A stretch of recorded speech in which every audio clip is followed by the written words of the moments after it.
Weinberg. I'm here with Steve from the Sessions Group, and we're going to be talking about what makes a good property manager. It's a concern to anybody who owns properties finding the right fit for a property manager, and so Steve's going to take us through a number of points as to how to identify the best property manager for you.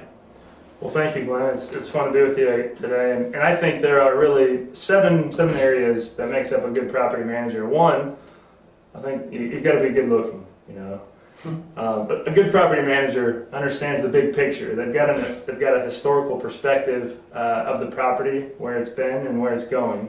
For example, parking is a big issue with a lot of properties. If the building occupancy increases, is there enough demand for or is there enough space for parking with that increased demand, or is there going to be a shortfall? You really need to understand your real estate. The second thing is a good property manager is effective and efficient. You can't be efficient with people.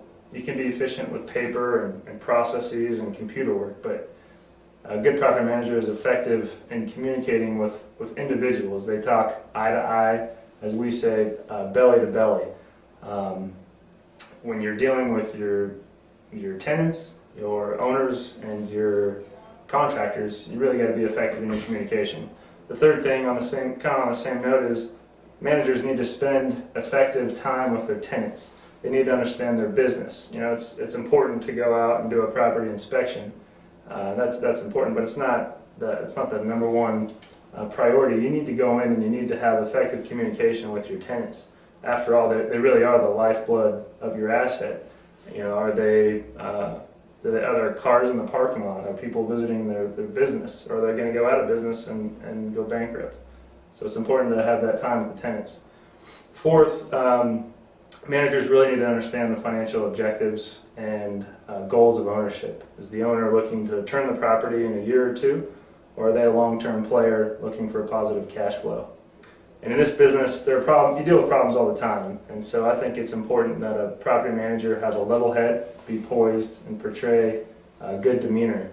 We recently wrote an article in the Colorado Real Estate Journal entitled, "Is there enough evidence to convict you?" If you go to court over a dispute, is there going to be enough evidence to convict you over that dispute? Well, a manager should ask themselves, is there enough evidence to convict them of being kind? Being kind doesn't mean being a pushover, but are you level-headed, are you poised, and do you portray good demeanor? The sixth thing that I think is important is ensuring compliance with the lease. The lease is the governing document, the constitution, if you will, that handles all the relations.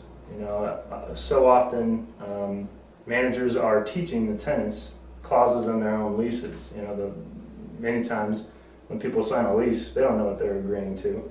So it's important to understand that, are there caps and operating expenses? Are there first rights or refusals? Are there reconciliations for utility expenses? You really need to understand your lease, and a good manager does. Lastly, Glenn, you own a lot of properties all over the place. It's important that a manager collect the rents on the first of the month every month. It's a huge burden on everybody when you're carrying expenses. At the same time, on the contrary, it's much more efficient and when rents are collected, and there's effective communication with everyone when you collect the rents on time. Those are some of my thoughts and what makes up a good property manager. I would add one more, which I like about your firm, is experience. You don't want somebody on their first rodeo saying, oh, I can be a property manager. You want somebody who understands the asset classes, and the points that you made are exactly what we look for on our own properties that we own throughout the country as well. So that was great. Thank you. Well, I appreciate you being here, and if you have any other questions, please feel free to visit sessionsllc.com or fairviewlending.com with Glenn Weinberg. And until next time, keep living the dream.